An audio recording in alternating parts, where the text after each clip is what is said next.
According to the list of destinations, India's Prime Minister Narendra Modi is likely to visit in 2022 includes Sri Lanka. PM could travel to Sri Lanka for BIMSTEC meeting, which Sri Lanka plans to hold on March 30th. It is believed to be a very important meeting. Modi government has tried to give BIMSTEC nations a very high priority. In 2019, India had invited BIMSTEC heads for Prime Minister Modi's oath-taking ceremony. The group BIMSTEC is presently working on the finalization of BIMSTEC Coastal Shipping Agreement.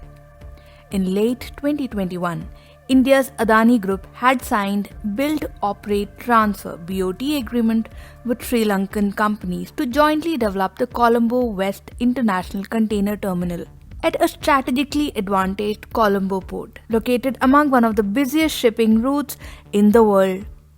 This also happens to be the busiest port in Sri Lanka. This, of course, wasn't going down well with China, which now runs the Sri Lankan Hambantota port.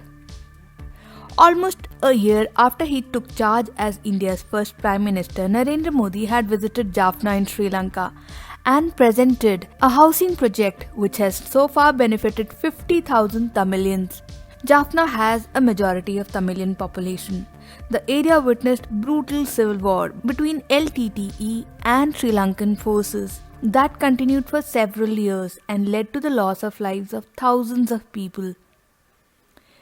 Immediately after PM's visit, China released a statement that Modi's visit to Jaffna is interference in Sri Lanka's internal affairs.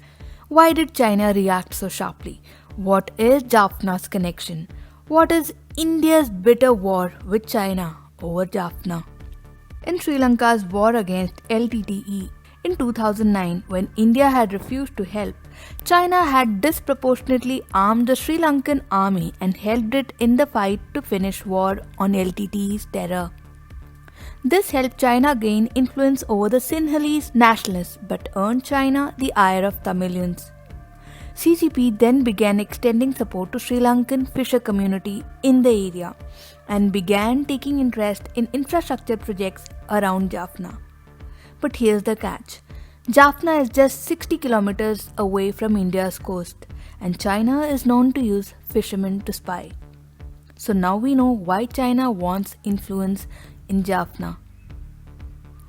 So what is India doing?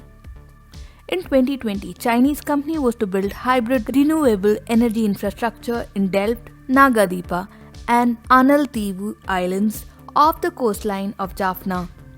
Indian government quickly came into action when it heard about this. India offered to build more environment-friendly hybrid renewable energy systems, and that too at a fraction of cost at the 3 Sri Lankan islands.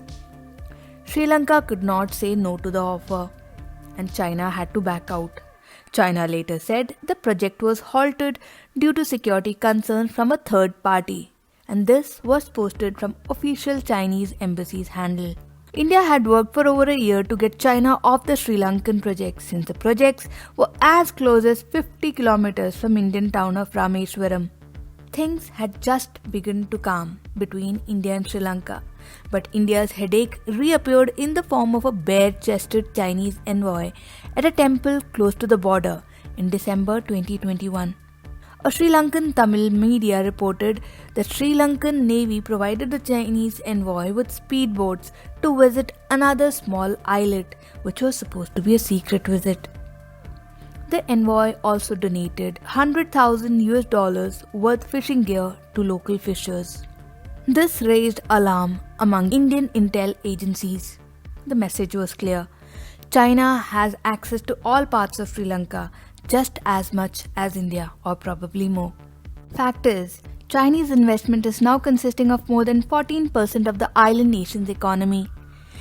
In addition to Sri Lanka, China is also expanding its influence in the Indian Ocean by establishing maritime partnerships with Seychelles, Mauritius, Maldives, Bangladesh, Myanmar, and other countries in East Africa. Of course, these countries have now learned to bargain well with both India and China.